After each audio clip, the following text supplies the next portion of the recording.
The Mississippi River winds through Louisiana like a dark vein, carrying commerce, disease, and human misery in equal measure.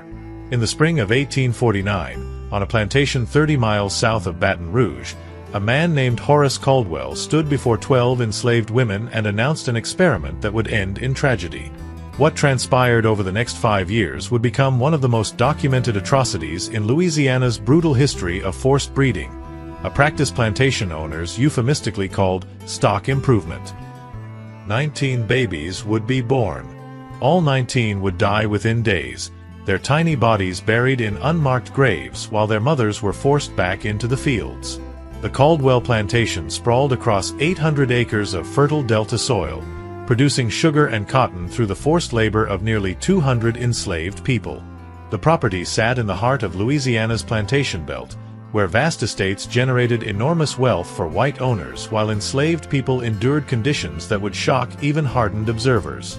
The landscape consisted of endless fields of sugarcane, punctuated by crude wooden quarters where enslaved families lived in overcrowded, disease-ridden conditions. Mosquitoes bred in standing water, spreading malaria and yellow fever throughout the summer months. Horace Caldwell inherited the property from his father in 1847, along with debts that threatened to consume everything. The elder Caldwell had overextended himself purchasing additional land and enslaved people in the 1840s, gambling on continued high cotton prices that never materialized. When he died, his son inherited a plantation valued at $80,000 but carrying debts of nearly $30,000. The younger Caldwell, 32 years old and educated at a private academy in New Orleans, approached the plantation crisis with cold calculation. The international slave trade had been banned since 1808, making enslaved people more valuable than ever. Prices had tripled in 2 decades, with prime field hands selling for $1,200 or more at the New Orleans slave markets. A healthy enslaved woman in her 20s could command $800 to $1,000, while children, representing future labor and reproductive capacity, fetched premium prices despite their inability to work productively for years. This economic reality transformed human reproduction into a business opportunity for plantation owners willing to interfere in the most intimate aspects of enslaved people's lives. Caldwell consulted with other plantation owners who boasted about their breeding programs, systems where enslaved people were forced to reproduce to increase their human property. One neighbor, a man named Beauregard who owned a plantation 15 miles downriver, claimed to have increased his enslaved population by 40% in 6 years through selective breeding. Beauregard described his methods over dinner at the Caldwell plantation in February 1849. Separating the most physically robust enslaved people, controlling their reproduction through forced pairings, and eliminating any autonomy over family formation. He spoke about human beings with the same detachment used to discuss livestock breeding, employing terminology borrowed from horse and cattle management. If you find this historical exploration valuable, take a moment to support this channel. Your engagement helps preserve these important stories that shape the world we live in today. These practices had become common across the South, where owners interfered systematically in enslaved people's most private decisions to generate what they coldly calculated as capital gains.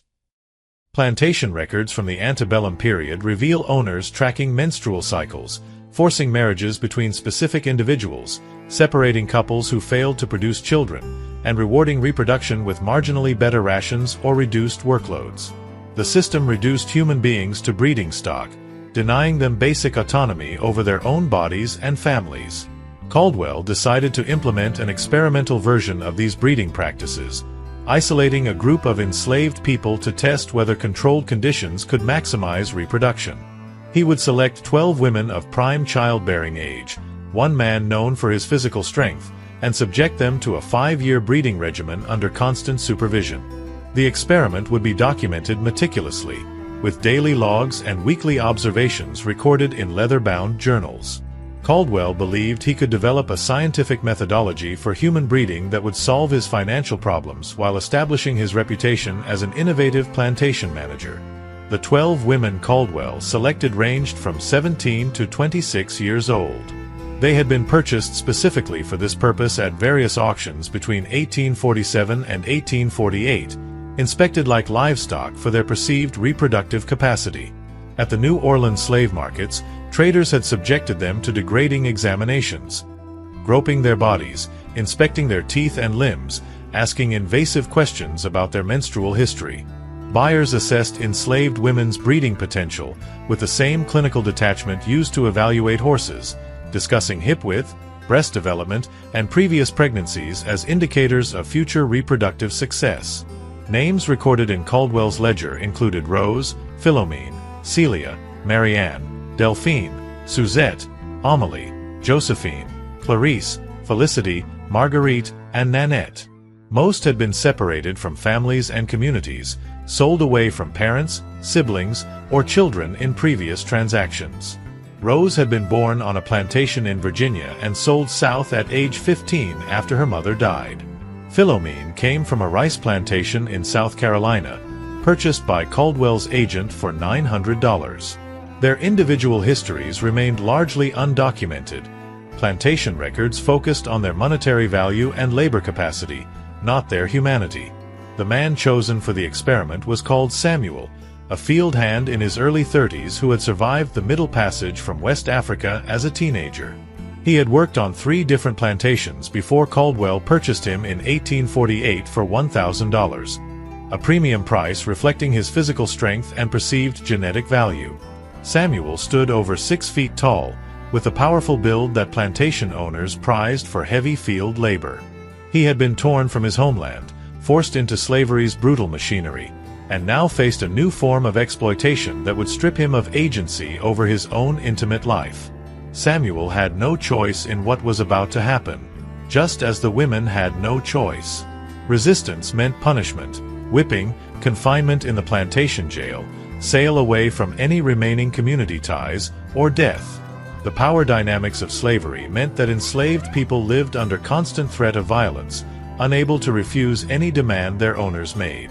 Sexual exploitation was endemic across southern plantations, with enslaved women subjected to rape by white owners and overseers, while enslaved men were sometimes forced to father children in breeding schemes that treated human reproduction as an agricultural process.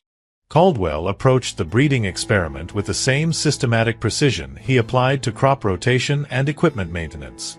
His journals reveal a man who viewed enslaved people as agricultural investments requiring optimization through scientific management.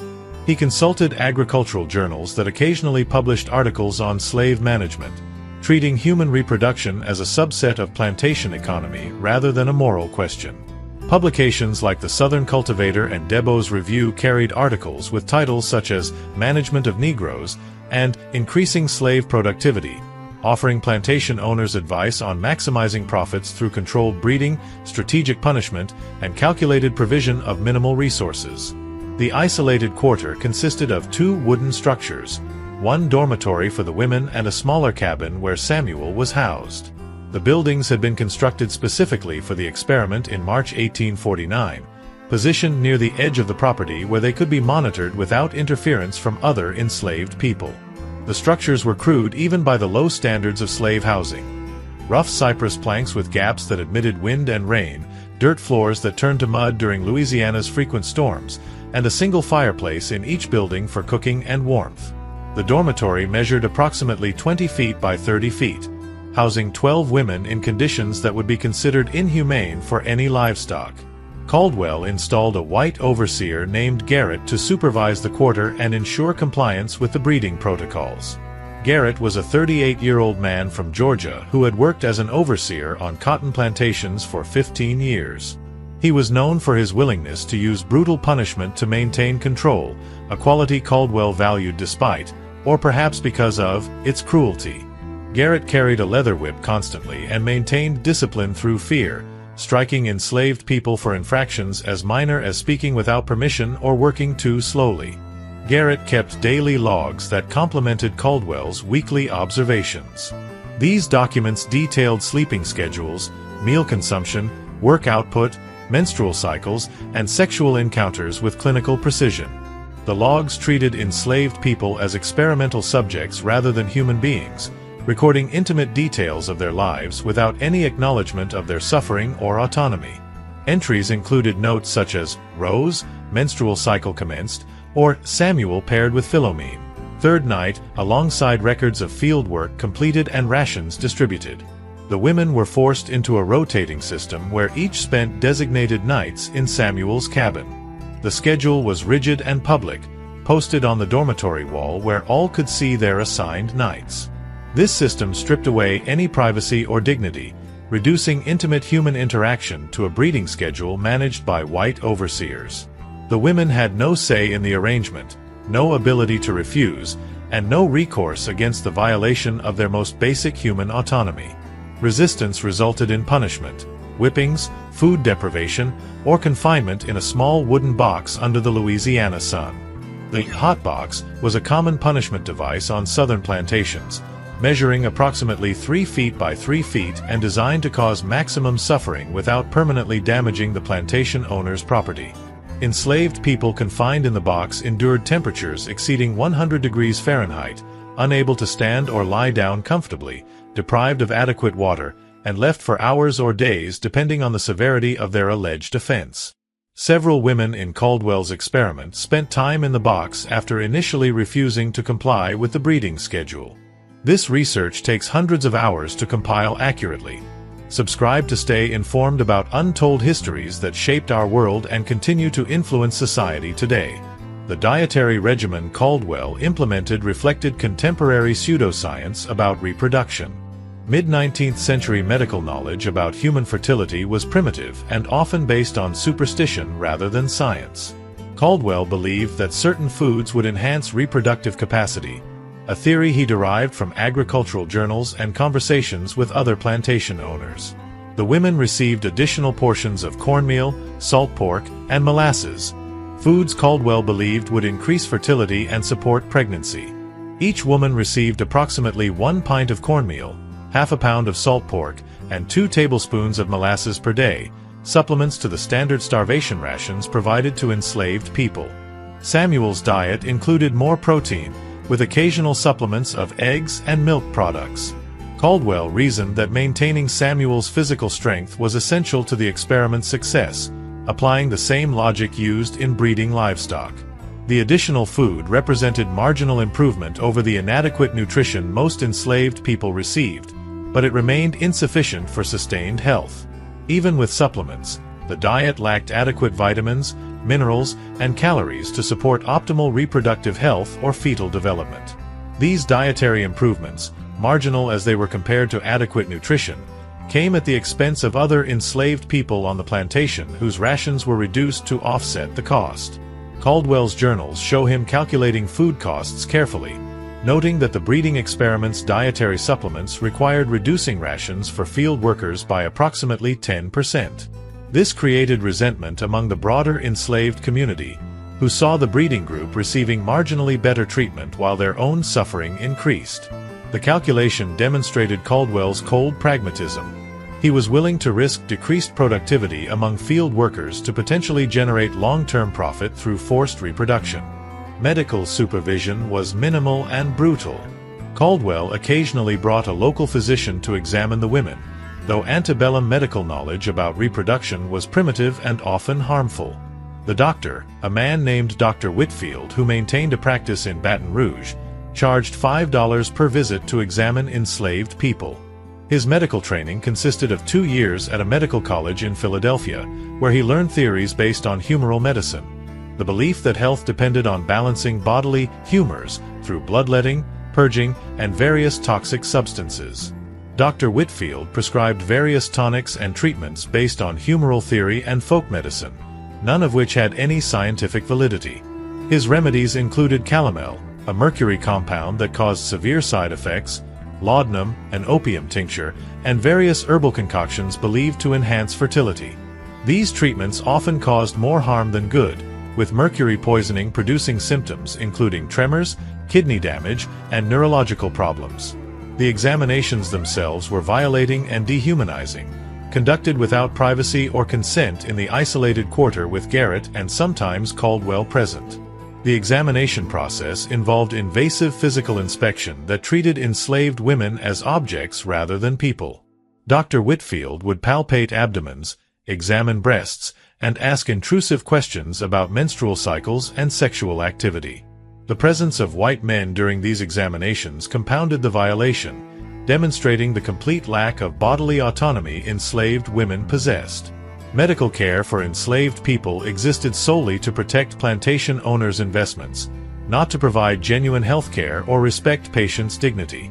Rose became the first woman to conceive in July 1849. She missed her monthly bleeding, a fact immediately noted by Garrett in his daily log and reported to Caldwell during his weekly inspection. Caldwell recorded the pregnancy with satisfaction, noting physical changes: breast tenderness, morning nausea, fatigue. With the same clinical detachment he applied to documenting crop growth. He calculated potential value in his journal. A healthy infant would be worth $300 to $400 by age 10, when the child could begin performing useful labor. By maturity, an enslaved person could be valued at $1,200 to $1,500 or more. The pregnancy represented success for his investment strategy, validation of his breeding methodology. Rose was 22 years old, born into slavery on a tobacco plantation in Virginia. She had been sold away from her mother at age 15 after her original owner died and the estate was liquidated. The separation had been traumatic. She was chained in a coffle with 30 other enslaved people and marched south over 6 weeks, sleeping in pens at night and walking 20 miles per day. Rose had lost contact with her family completely, a common experience for enslaved people who were bought and sold like commodities throughout their lives. Now she faced pregnancy under the most dehumanizing circumstances, carrying a child conceived through forced breeding rather than mutual choice. Caldwell adjusted Rose's work assignments to lighter tasks as her pregnancy progressed. This decision was purely economic. He wanted to protect his investment in the potential child. Rose was moved from sugarcane cutting, which required swinging a heavy blade for 12 hours daily, to cotton picking and eventually to domestic work in the plantation house. The lighter work was a marginal improvement, but pregnant enslaved women still labored until the final weeks of pregnancy and returned to field work within days of giving birth. The brief respite represented Caldwell's calculation that preserving fetal health would maximize his return, not any concern for Rose's well-being. The other women watched Rose's pregnancy with complex emotions that no documentation captured. They understood that pregnancy offered temporary reprieve from the hardest field labor, a brief period when they might avoid the overseer's whip and the brutal demands of sugar harvest. But they also knew the deeper tragedy. Any child born into slavery was property, subject to sale, abuse, or death at the owner's discretion. Enslaved mothers had no legal rights to their children, who could be sold away at any moment. The forced breeding system stripped motherhood of autonomy and joy, transforming reproduction into another form of exploitation. By September 1849, 2 more women had conceived, Philomene and Mary Ann. Caldwell's journal entries became more frequent, documenting the pregnancies with growing enthusiasm. He noted dietary changes, physical symptoms, and behavioral observations with meticulous care. The entries revealed his belief that he had discovered an effective methodology for increasing his enslaved population without the expense of purchasing people at market rates. He began calculating long-term projections. If 12 women each produced a child every 2 years, he could add 30 children to his enslaved population within 5 years. The children would become productive laborers by age 10 and reach full value at maturity, representing an investment that would appreciate dramatically over time. These stories matter deeply.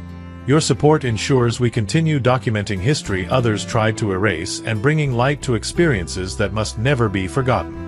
In December 1849, a 4th woman conceived, Delphine, a 24-year-old who had been purchased from a South Carolina rice plantation. Caldwell's confidence in the experiment continued growing as more women became pregnant. He discussed the breeding program with other plantation owners during social visits, presenting himself as an innovator developing scientific methods for slave management. Some visitors expressed interest in implementing similar programs on their own plantations. The conversations treated enslaved people as livestock, with plantation owners comparing breeding methodologies using terminology borrowed from animal husbandry. The pregnant women continued working through most of their pregnancies, performing field labor until the final weeks before delivery. Rose picked cotton through her 8th month, bending repeatedly to harvest bowls under the brutal Louisiana sun. Philomene worked in the sugarcane fields until 6 weeks before her due date, cutting cane despite her swelling belly and increasing physical discomfort. Enslaved women throughout the South labored during pregnancy out of economic necessity. Plantation owners demanded maximum productivity and provided minimal accommodation for pregnancy or childbirth. The isolated quarter became a strange community bound by shared trauma. The 12 women and Samuel lived separately from the main slave quarters, monitored constantly by Garrett and visited weekly by Caldwell. They formed relationships born of necessity, supporting each other through the degradation they endured. The women shared food, comforted each other during illnesses, and created moments of human connection despite the dehumanizing circumstances. These bonds represented resistance, maintaining humanity and community in a system designed to reduce them to breeding stock. Samuel occupied an ambiguous position in the experiment. He was both victim and instrument of the breeding program, forced to participate in violating the women while being violated himself. The system stripped him of autonomy over his intimate life, compelling him to father children under coercive circumstances. The psychological burden of this position remained undocumented in Caldwell's journals, which treated Samuel as a breeding tool rather than a human being with emotions and moral awareness. Modern analysis suggests that enslaved men forced into breeding programs experienced profound psychological trauma, guilt, and helplessness. As winter approached in late 1849, 4 women were pregnant and the experiment seemed successful. Caldwell's journals reflected his growing confidence that the breeding program would solve his financial problems. He planned to expand the experiment once the first births proved successful, selecting additional enslaved people for a second breeding cohort. The plantation owner calculated that within 10 years, natural increase could add 50 or more enslaved people to his property, representing value exceeding $30,000. These calculations treated human beings as capital appreciation, reducing life itself to a financial instrument. Rose gave birth in March 1850, 9 months after conceiving. Labor began before dawn, with contractions that intensified through the morning hours. She was attended by an elderly enslaved midwife named Aunt Bess, who served all birthing mothers on the Caldwell plantation. Aunt Bess had delivered hundreds of babies during her 6 decades of enslavement, learning midwifery through apprenticeship with another enslaved woman and accumulating knowledge that plantation owners valued for its economic utility. She carried a cloth bag containing the limited tools of her trade: clean rags, a sharp knife for cutting umbilical cords, herbal preparations for managing pain and hemorrhage. The labor lasted 14 hours, proceeding without major complications despite primitive conditions in the isolated quarter. Rose labored on a rough mattress stuffed with corn shucks, covered by threadbare blankets. Aunt Bess encouraged her through the contractions, applying techniques learned over decades of practice. The other women in the breeding experiment gathered in the dormitory, offering what support they could, fetching water, providing encouragement, praying in whispered voices. Garrett stood outside, monitoring the situation and sending updates to Caldwell at the main plantation house. Caldwell arrived as the birth approached, observing from the doorway and timing the contractions. He took notes in his journal, documenting the labor's progression with clinical precision. At 8 in the evening, Rose delivered a male infant weighing approximately 7 pounds, described in Caldwell's notes as vigorous and well-formed. The baby cried immediately upon birth, a positive sign that brought momentary relief to the exhausted mother. Aunt Bess cut the umbilical cord, cleaned the infant, and wrapped him in a piece of cloth before placing him in Rose's arms. The infant, unnamed in Caldwell's records but possibly called Thomas by Rose in those brief days, survived 3 days. Rose held him constantly during those brief hours, attempting to nurse despite inadequate milk production, a common problem among malnourished enslaved women. Malnutrition affected lactation significantly, with underfed mothers producing insufficient milk to sustain their infants. Rose tried desperately to feed her baby, but her milk came slowly and in quantities too small to adequately nourish him. On the 3rd day, the baby developed fever and respiratory distress, symptoms that worsened rapidly through the night. His breathing became labored, with a rattling sound that terrified Rose. The infant's skin grew hot to the touch, and he became increasingly lethargic. Aunt Bess tried various remedies, herbal teas, cool compresses, prayers learned from African spiritual traditions, but nothing helped. By dawn of the fourth day, the infant was dead. Caldwell recorded the death with clinical detachment. Negro infant, male, expired fourth day of life. Cause unknown. Mother returned to light duties within 1 week. There was no investigation into potential causes, no autopsy to determine what killed a seemingly healthy newborn. Enslaved infants died frequently on southern plantations, and their deaths were rarely examined closely. The tiny body was buried in an unmarked grave near the slave cemetery, a small mound of earth that would erode within months. Rose was back in the fields within a week, physically weakened and emotionally devastated. Help us continue this vital work of historical documentation. Every subscription and share ensures these forgotten voices are finally heard.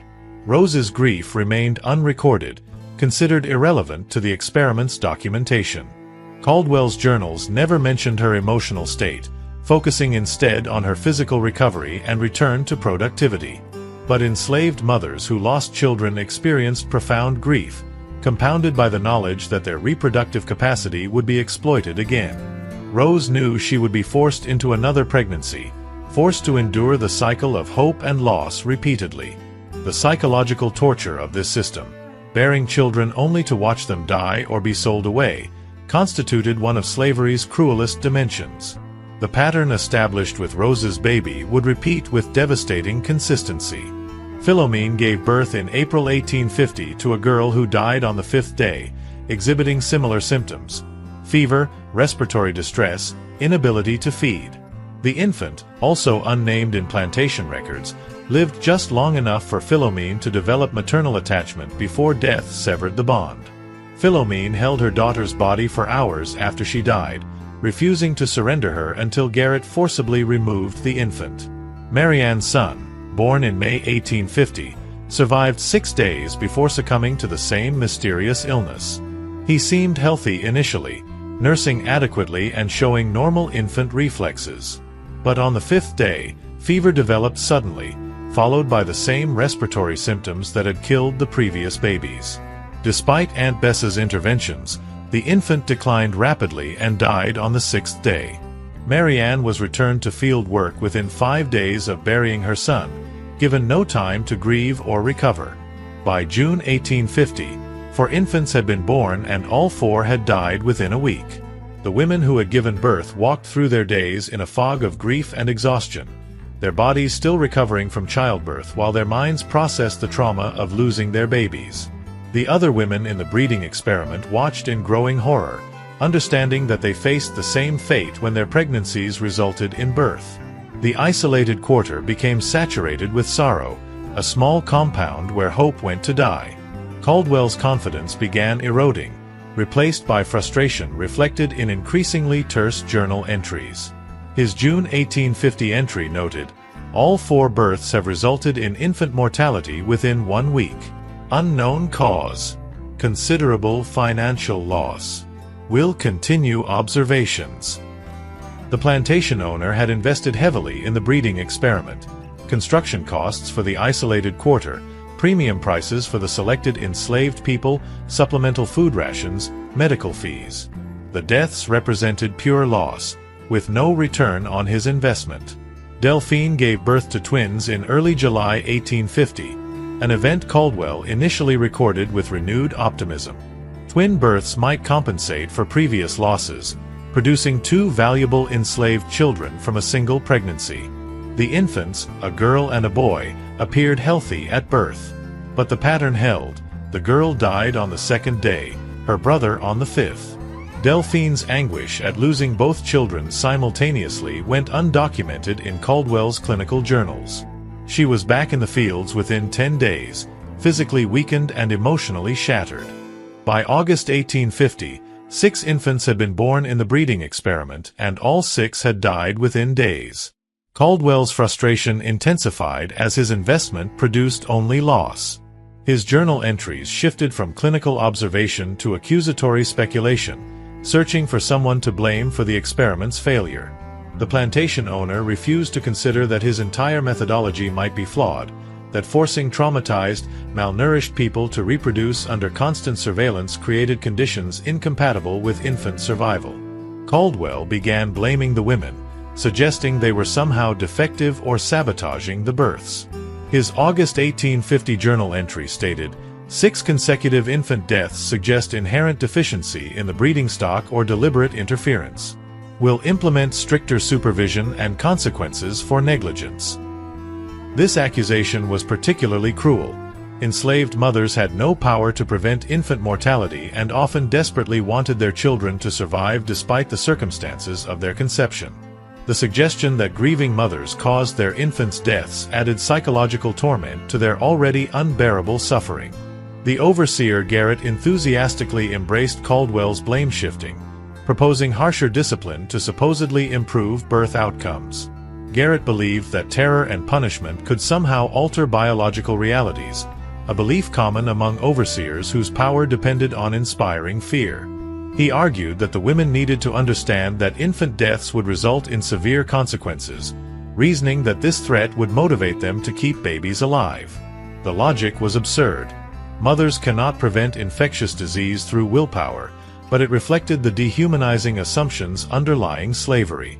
Several women were whipped on suspicion of causing their infants' deaths through negligence or deliberate action. Rose received 10 lashes in August 1850, accused of failing to adequately nurse her baby. The whipping occurred in the isolated quarter, with all the other women forced to watch. Garrett used a leather strap that cut through Rose's thin dress and raised welts on her back. She endured the punishment in silence, having learned that crying out only encouraged overseers to strike harder. After the whipping, she was denied supper and confined to the dormitory overnight. Philomene and Marianne were also whipped, receiving similar punishments for the crime of their babies dying. The beatings served no purpose except to satisfy Caldwell's and Garrett's need to blame someone for the experiment's failure. The women accepted the punishment with a fatalistic resignation that enslaved people developed as a survival mechanism. Resistance would only bring worse consequences: additional whipping, confinement in the hotbox, or sale away from the plantation to an unknown fate. Your engagement with this content honors the memories of those who suffered. Please take a moment to subscribe and share these crucial historical accounts. These punishments had no basis in reason or medical knowledge. Infant mortality in slave quarters across the South exceeded 50% in the first year of life due to systematic factors beyond any mother's control. Malnutrition affected both mothers and infants, compromising immune systems and milk production. Enslaved women received inadequate nutrition throughout pregnancy and lactation, with diets deficient in essential vitamins, minerals, proteins, and calories. Their bodies, depleted by years of forced labor and insufficient food, could not support optimal fetal development or produce adequate breast milk. The isolated quarter lacked proper sanitation, creating conditions for bacterial infections that routinely killed infants. The buildings had dirt floors that became contaminated with human waste, food scraps, and other organic matter. Flies bred prolifically in the Louisiana heat, spreading pathogens from contaminated surfaces to food and water.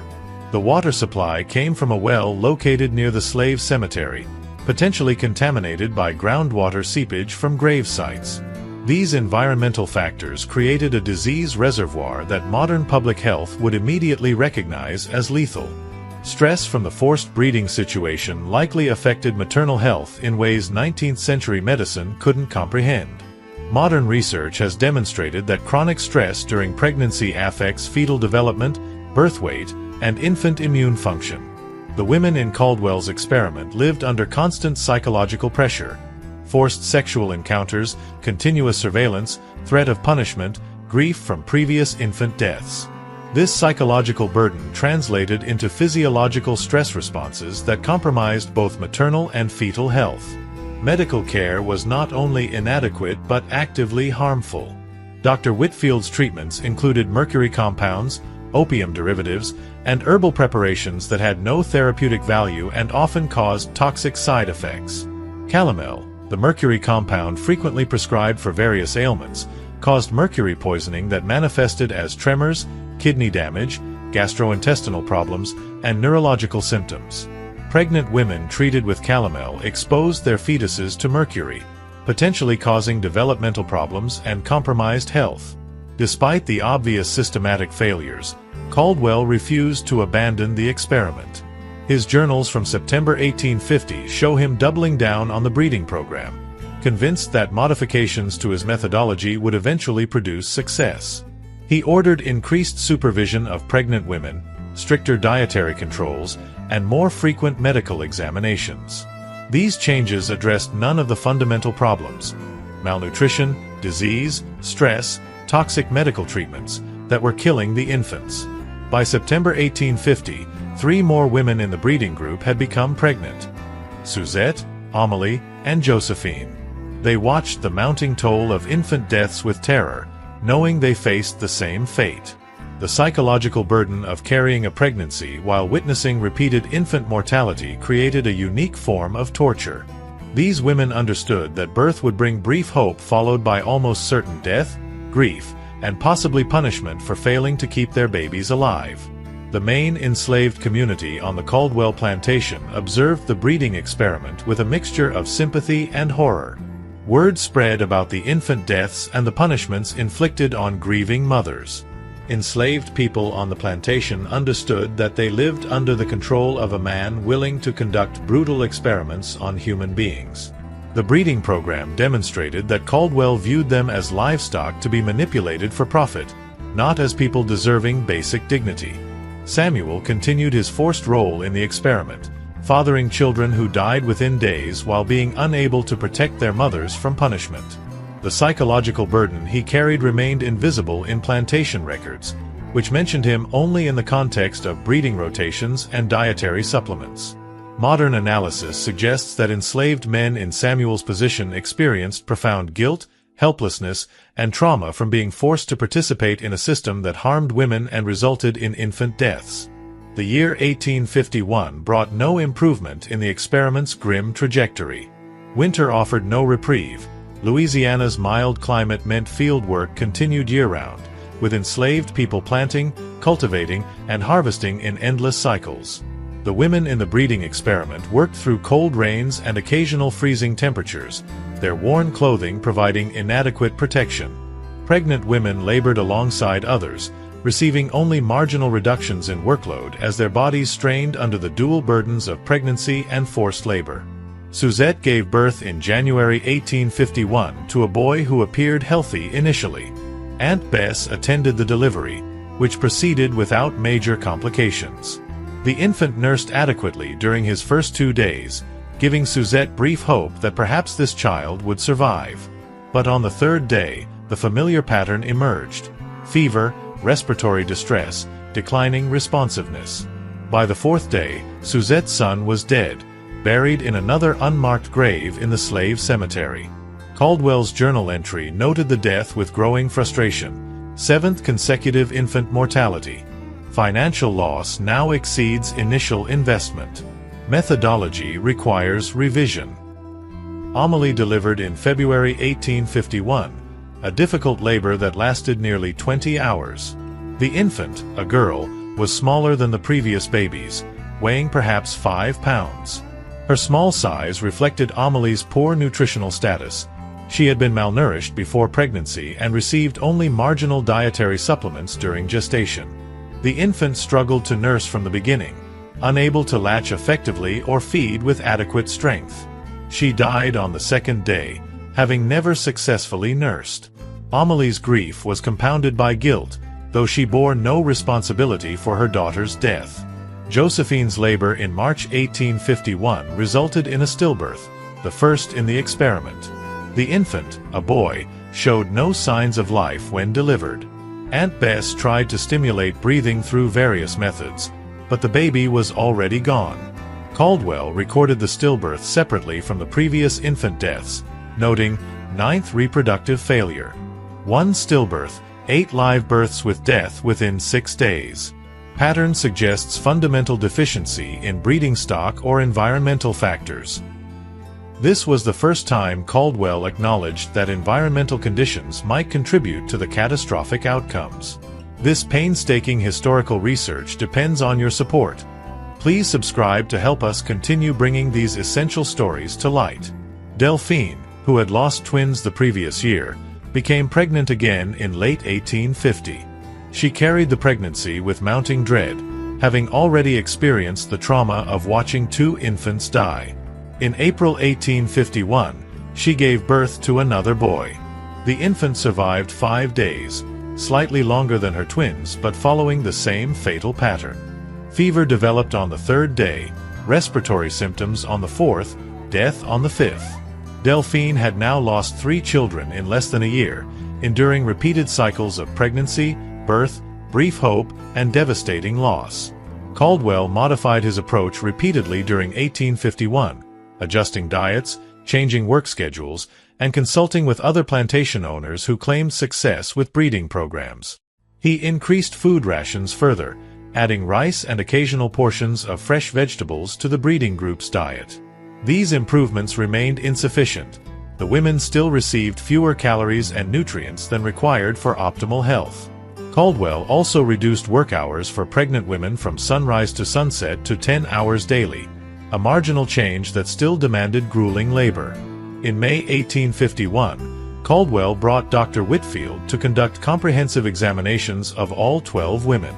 The doctor spent 3 hours in the isolated quarter, examining each woman individually and collecting menstrual history, pregnancy outcomes, and current health status.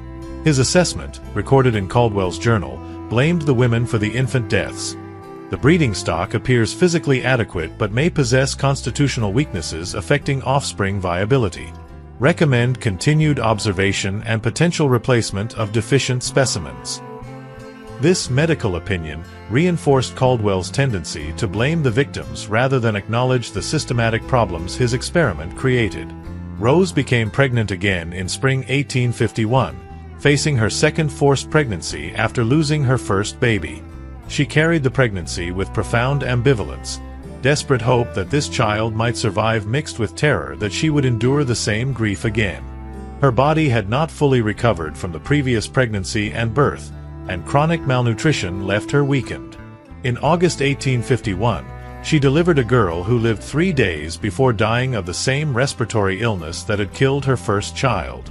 Rose had now lost 2 babies, experiencing doubled grief while receiving no support or acknowledgement of her suffering. By September 1851, 12 infants had been born or stillborn in the experiment. All 12 were dead.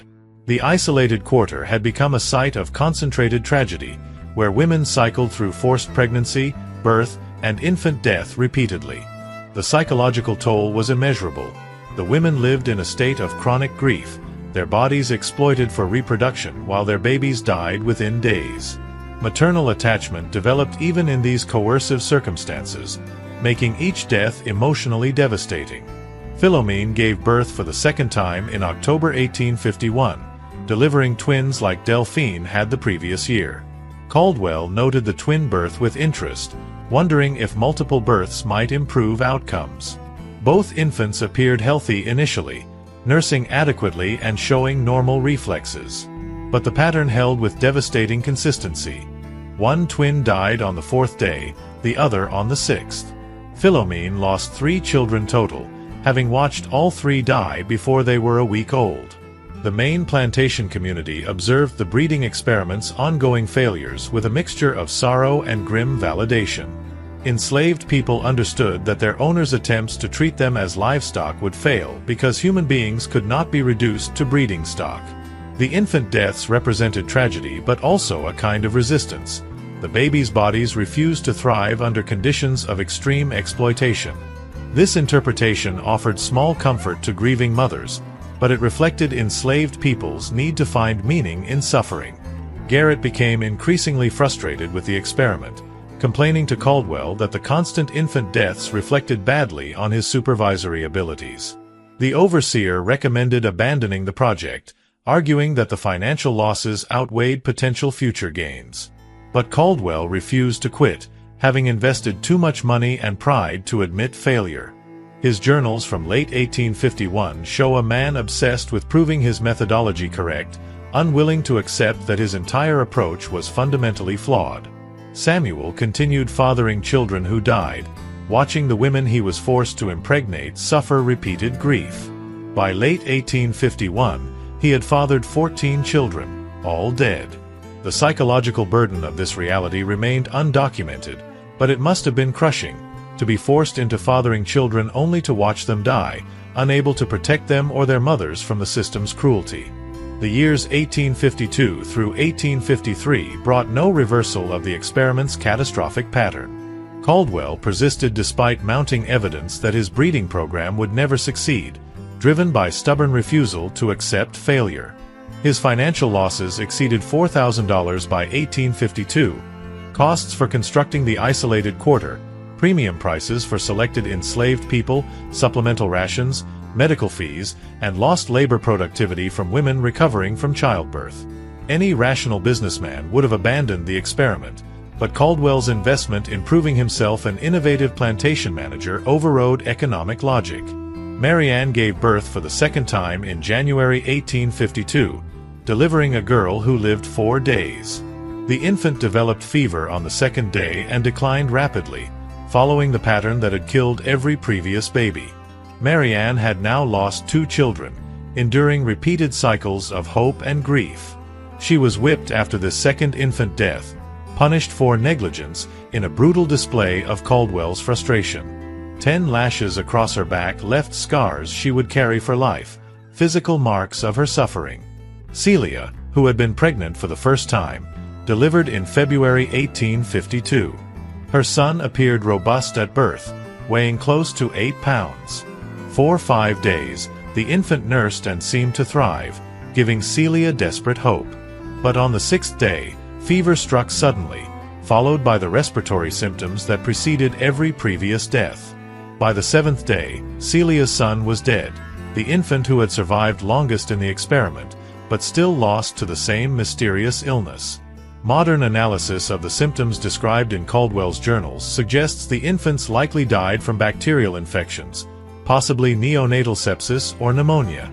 The unsanitary conditions in the isolated quarter, combined with maternal malnutrition and stress, created perfect conditions for infectious disease. Contaminated water, poor hygiene, and lack of proper medical care allowed bacteria to spread unchecked. The infant's immune systems, compromised by maternal malnutrition during pregnancy, could not fight off infections that healthy newborns might survive. These forgotten voices deserve to be heard. Your subscription helps ensure we continue this important work of historical documentation and truth-telling. By June 1852, 16 infants had been born in the experiment, and all 16 had died within days.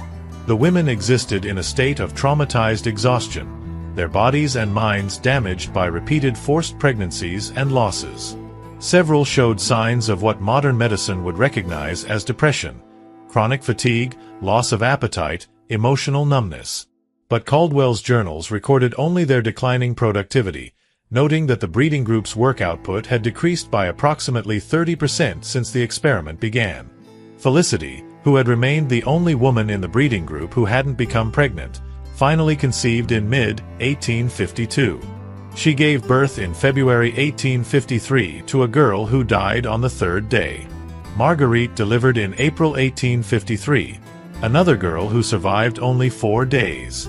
Nanette, the youngest woman in the group at 19 years old, gave birth in June 1853 to a boy who lived 5 days before dying. Each death followed the same pattern: apparent health at birth, sudden fever, respiratory distress, rapid decline, death within a week. By August 1853, 19 infants had been born in the experiment. All 19 were dead, buried in unmarked graves in the slave cemetery. The breeding program had produced nothing except grief, trauma, and financial loss. Caldwell's journals from this period show a man unable to admit failure, still searching for explanations that would preserve his belief in the methodology. He blamed the women, blamed environmental factors, blamed defective breeding stock, but never acknowledged that the entire concept was fundamentally flawed. The physical toll on the women was devastating. Multiple pregnancies in rapid succession, combined with inadequate nutrition and continuous forced labor, had damaged their bodies severely.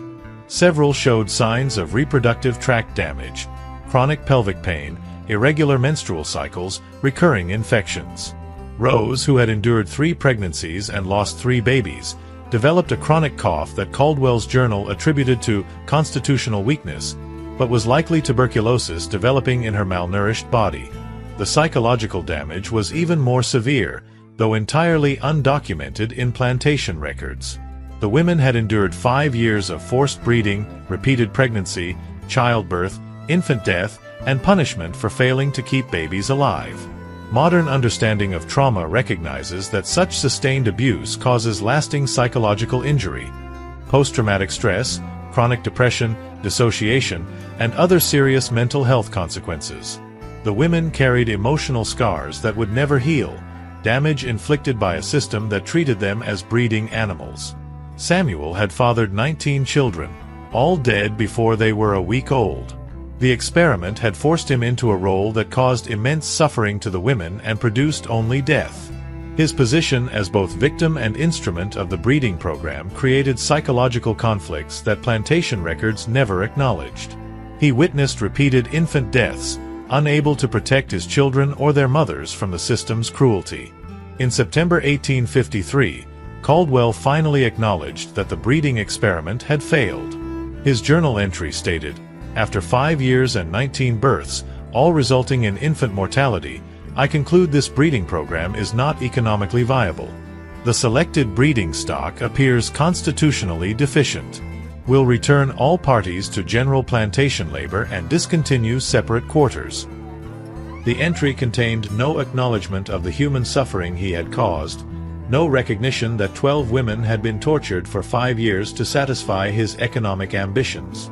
The isolated quarter was dismantled in October 1853. The women and Samuel were returned to the main slave quarters, reintegrated into the general enslaved population. For them, this represented marginal improvement. No more forced breeding schedule, no more Garrett's constant supervision of their most intimate moments. But they carried the trauma of the experiment for the rest of their lives, damaged by 5 years of exploitation that had reduced them to breeding stock. The breeding experiment ended in 1853, but its consequences extended far beyond that date. The 12 women who endured 5 years of forced reproduction carried physical and psychological scars for the remainder of their lives. Several developed chronic health problems directly attributable to the repeated pregnancies and inadequate medical care. Rose died of tuberculosis in 1857. Philomene developed a prolapsed uterus that caused chronic pain. Delphine suffered recurring infections. Their bodies had been used as experimental subjects in Caldwell's breeding scheme, and they paid the price long after the experiment concluded. The psychological damage proved even more enduring. The women had lost 19 babies collectively, enduring repeated cycles of pregnancy, brief hope, and devastating loss. Modern understanding of maternal grief recognizes that losing a child causes profound, lasting psychological impact. These women lost multiple children under traumatic circumstances, with no support, no time to grieve, and often punishment for failing to keep their babies alive. The emotional wounds never healed, shaping their relationships, their capacity for hope, and their sense of self for the rest of their lives. Caldwell's journals, discovered during estate litigation in 1856 after his death from yellow fever, provide disturbing documentation of the experiment. The leather-bound volumes contain 5 years of meticulous observations treating human beings as agricultural experiments. The journals reveal a man who viewed enslaved people as property to be optimized through scientific management, with no apparent awareness that his actions constituted moral atrocity. He recorded intimate details of women's reproductive lives with the same clinical detachment applied to documenting crop yields. The estate litigation that brought the journals to light involved Caldwell's widow suing his creditors over the plantation's debts. The estate litigation that brought the journals to light involved Caldwell's widow suing his creditors over the plantation's debts. During the legal proceedings, lawyers presented the breeding experiment journals as evidence of Caldwell's investments and losses. The documents entered the public record in a New Orleans courthouse, where they were examined by judges, attorneys, and court officials. Several newspapers mentioned the case in passing, though none focused on the human tragedy documented in those leather-bound volumes. The journals revealed that Caldwell's total financial loss from the breeding experiment exceeded $5,000 by the time he abandoned it in 1853. This figure included construction costs for the isolated quarter, premium purchase prices for the 12 women and Samuel, 5 years of supplemental rations, medical fees for Dr. Whitfield's examinations, and lost productivity from women recovering from childbirth. The economic failure was absolute. Not a single surviving child resulted from 19 births over 5 years. But the journals also documented something far more significant than financial loss.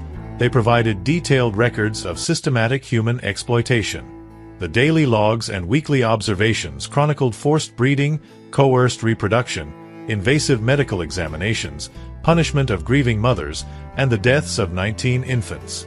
The documents revealed how plantation owners viewed enslaved people as agricultural experiments, treating human reproduction as a business problem requiring systematic methodology. Modern historians who have examined the Caldwell journals identify multiple factors that contributed to the catastrophic infant mortality. Maternal malnutrition stands as the primary cause. The women received inadequate nutrition throughout pregnancy, compromising fetal development and milk production.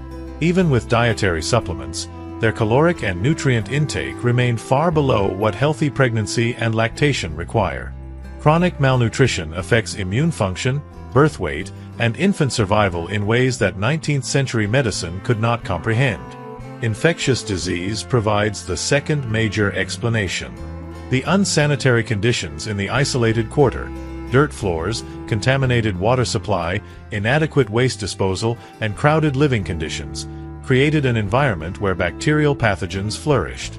Newborn infants with compromised immune systems succumbed quickly to infections that spread through contaminated surfaces, water, and human contact. The symptoms Caldwell described, fever, respiratory distress, inability to feed, align with neonatal sepsis or pneumonia, bacterial infections that killed infants routinely in 19th-century conditions. Maternal stress constitutes a third contributing factor. Modern research demonstrates that chronic psychological stress during pregnancy affects fetal development, birth outcomes, and infant health. The women in Caldwell's experiment lived under extreme sustained stress, forced sexual encounters, constant surveillance, threat of punishment, grief from previous infant deaths, and the trauma of enslavement itself.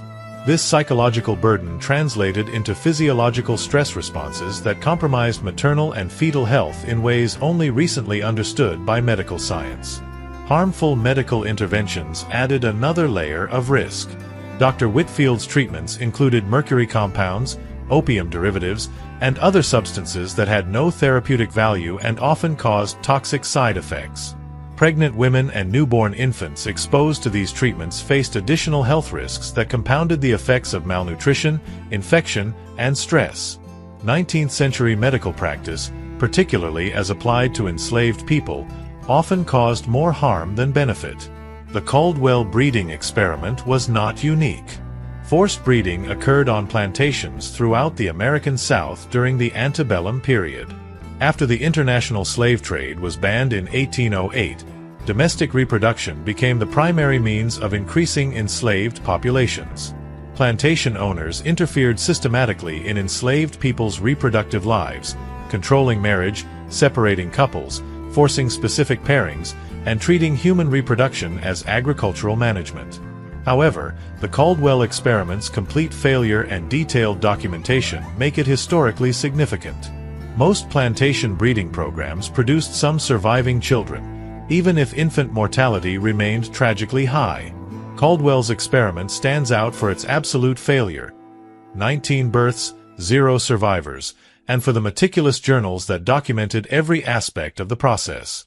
The records provide historians with rare detailed insight into how forced breeding operated, the suffering it caused, and the cold calculations that drove plantation owners to treat people as livestock. Samuel's fate after the experiment ended remains partially documented. He returned to field labor on the Caldwell plantation in late 1853, working as a common laborer for 2 more years. In 1855, Caldwell sold Samuel to a cotton plantation in Mississippi for $900, a reduced price reflecting his age and the wear of years in forced labor. Samuel disappeared from historical records after that sale, his life subsumed into the vast anonymous suffering of millions of enslaved people. Several of the 12 women were sold away from the Caldwell plantation in the years following the experiment's end. Rose was sold in 1856, shortly before Caldwell died of yellow fever. Philomene and Mary Ann were sold together to a sugar plantation in 1855. These sales separated women who had endured the breeding experiment together, breaking the traumatic bonds they had formed. The women scattered across Louisiana's plantation system, carrying their physical and psychological scars into new situations of exploitation. The women who remained on the Caldwell plantation after the owner's death in 1856 faced uncertainty during the estate settlement. Plantation owners' deaths often resulted in enslaved people being sold to satisfy debts.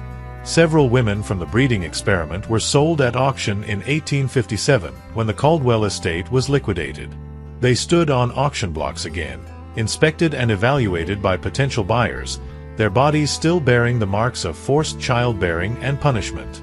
The Civil War brought eventual emancipation in 1865, though freedom came with its own challenges. The women who survived to see slavery's end faced a world unprepared to provide support, resources, or justice for formerly enslaved people. They had no access to compensation for the suffering they endured, no way to hold Caldwell's estate accountable for the experiment's cruelties. Emancipation meant freedom from slavery's most brutal aspects, but it could not erase the trauma of forced breeding, repeated infant deaths, and years of exploitation. The Caldwell breeding experiment represents one documented example of slavery's systematic cruelty. It reveals how enslaved people were reduced to property, subjected to experimentation, and denied basic human autonomy. The 19 babies who died represented slavery's attempt to turn human reproduction into profit, an attempt that failed completely but left lasting damage on the women forced to participate. Those 19 infants lie in unmarked graves somewhere on what was once the Caldwell plantation. Their names, if they had any, were never recorded. Their brief lives, measured in days rather than years, testified to slavery's fundamental inhumanity. The mothers who lost them carried grief that shaped the remainder of their lives, grief compounded by the knowledge that they had been punished for failing to keep children alive in conditions designed to cause death. This history demands remembrance not for its sensationalism, but for what it reveals about slavery's systematic nature. The Caldwell experiment was not an aberration. It was an extreme example of practices common across the slaveholding South. Plantation owners routinely interfered in enslaved people's reproductive lives, viewing human beings as breeding stock and human children as future capital. The experiment's documentation provides rare detailed insight into how this system operated and the suffering it caused. The women who endured this experiment, Rose, Philomene, Celia, Mary Ann, Delphine, Suzette, Amelie, Josephine, Clarice, Felicity, Marguerite, and Nanette, deserve to be remembered not as victims defined by their suffering, but as people who survived extraordinary cruelty. They maintained their humanity despite systematic attempts to reduce them to breeding animals. They formed communities of support, cared for each other, grieved their lost children, and endured circumstances that would have broken anyone. Samuel, forced into a role that caused harm while being harmed himself, represents the complex positions enslaved men occupied within slavery's reproductive exploitation. He was both victim and instrument, powerless to refuse his assigned role yet made complicit in causing suffering. His psychological burden went undocumented but must have been crushing, fathering 19 children who all died, watching women he was forced to impregnate cycle through grief repeatedly. The 19 babies who died within days of birth represent the ultimate victims of Caldwell's experiment.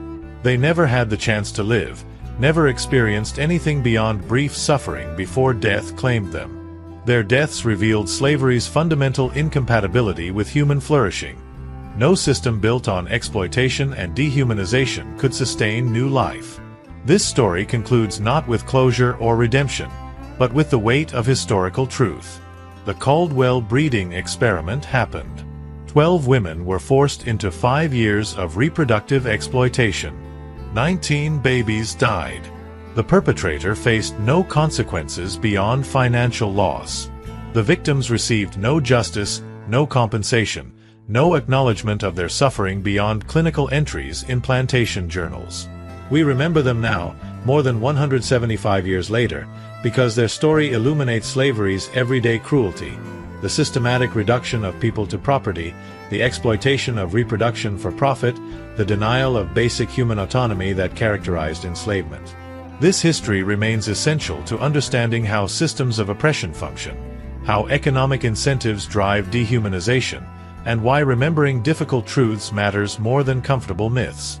The 12 women, Samuel, and 19 babies whose brief lives intersected on a Louisiana plantation in 1849 through 1853 deserve to be known. Their suffering was real. Their humanity persisted despite efforts to deny it. Their story, preserved in journals kept by the man who exploited them, stands as testimony to slavery's crimes and to the resilience of people who endured the unendurable.